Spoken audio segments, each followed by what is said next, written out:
everyone, welcome back. My name is Quintina and I'm your dedicated partner in the journey of raising your child with autism. So a few videos ago, we talked about hypersensitivity and hyposensitivity.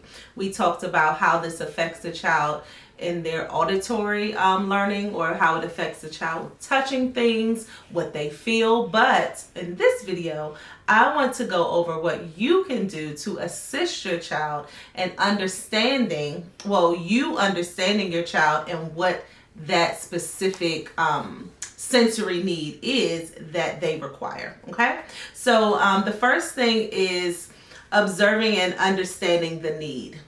I want you to start picking up on that sensory input and how your child is taking to it, right? So we know that if things are really loud and that sensitivity is auditory, then what do we talk about? We talked about them covering their ears. If we talked about how they eat, and some things are maybe too hard or too mushy and too soft, or even too cold and too hot.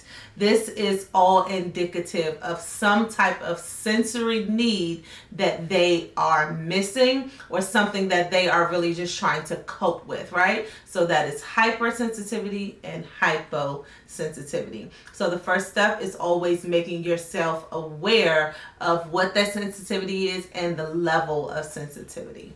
The second thing is creating an environment that could be sensory, that is very sensory influenced. So making it friendly, a sensory friendly environment. If you know your child goes crazy or screams when loud noises happen, or they have some type of sensory input that's tactile, you might not want to move by a train track, right? Because that train track might be going by all night and honking the horn, and sometimes trains are so loud that they might shake the house. That type of sensitivity you might not sense, but your child might be aware of that, and it might just bother them a whole lot or a little bit. So making sure that you are creating a sensory friendly environment for them to thrive also starts with you knowing if they do have some type of sensory need, or if to what level their sensory need is. The third thing is also gradually exposing them to things. So just because your child has a strong unliking to planes or certain types of food textures and things of that nature, you can slowly input those things so that they can gradually change their minds, right? So we don't want them to be stuck on, no, he doesn't like bananas, he doesn't like them, they're too soft, they're too mushy. Instead, we can start maybe putting some things like the texture of a banana in his yogurt, or so start with that texture, and then maybe it's the flavor. Slowly introduce the flavor of banana too. That can help you a lot. And then also, while you are gradually exposing them to those things, I want to make sure that you are aware that you do not want to overexpose, or just really stay abreast of your child's comfort level when it comes to those things. So we know that if you're giving them, if it's a banana that they don't like and it's the texture of it, you might gradually introduce it. You might think, okay, half a banana, he can do it. No, let's not do that. Let's go smaller and see if they're able to eat the banana that way. And if not, slowly go back. And maybe even start to include banana smoothies, because it's a texture thing. So you want to lighten up on the texture when it comes to slowly and gradually introducing them to those textures, and then also making sure that they are comfortable with those textures. Not too much, too early. Remember that. The next one is developing some coping strategies when those things go awry. So if your child all of a sudden they might be at a function where they're playing with bubbles, right? And so your child sees those bubbles on their hand and they're like, oh my gosh, I am not liking this.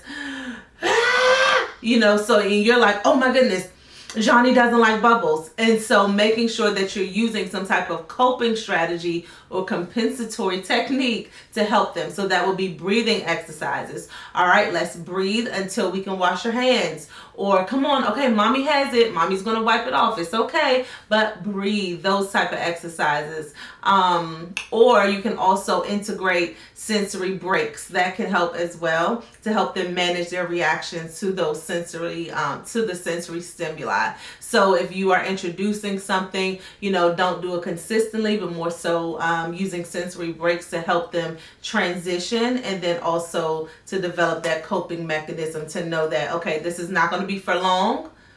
It's going to happen. I'm going to touch it, but it's not going to be for long. So those techniques really, really help. There are a ton more, but we will only discuss one more technique that I want to discuss in this video. And so it's seeking professional support. And so this can help in so many arenas because you'll now have a partner. That'll be your partner with identifying your child's sensory need, and then also trying to figure out what it is that you can do.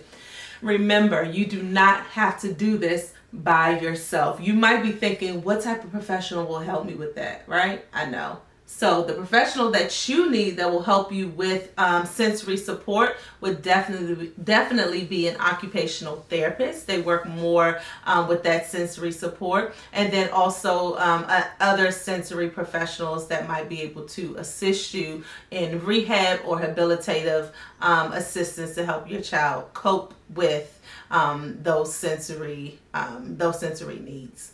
And then the last thing I wanted to talk about was we talked about sensory friendly environments, right? And so you might be wondering how you can support your child with this. And so I want to talk a little bit about that.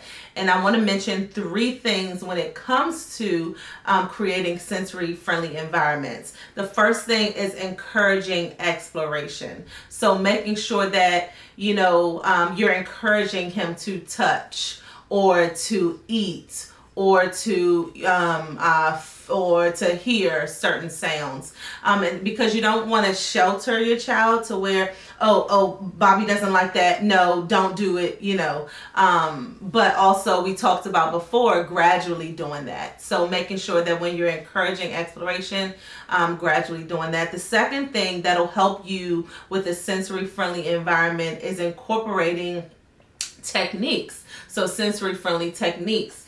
We have a ball here that assists with sensory input. So them grabbing onto this, holding this, rubbing it up and down their arm, that sensory, sometimes that's calming to them. So making sure you're using techniques, which is why you need a therapist to make sure that what it is that you're doing is correct, and then also being proactive to see what it is you can do and continue to do to help your child with that sensory environment. The next thing is using visual supports, and so schedules, social stories, those really, really help. Social stories, we talked about bananas. If there's some type of, no, I don't want bananas, start using social stories about bananas. There are a ton of books about bananas. There are a ton of books about trains. There are a ton of books about planes. And so this really helps, and it helps them to understand the expectation of, banana's not that bad, so, it helps them understand the expectation of, okay, I can do this. Or, okay, let me at least try it because I know more about it. So making sure that we are using stories and then visual supports to assist them with those sensory needs. So I hope this really, really helped. Remember, I'm your dedicated partner in the journey of raising your child with autism. Make sure you comment, like, and subscribe. And if there's anything that you want to hear about, make sure you leave it in the comment section below. See you later.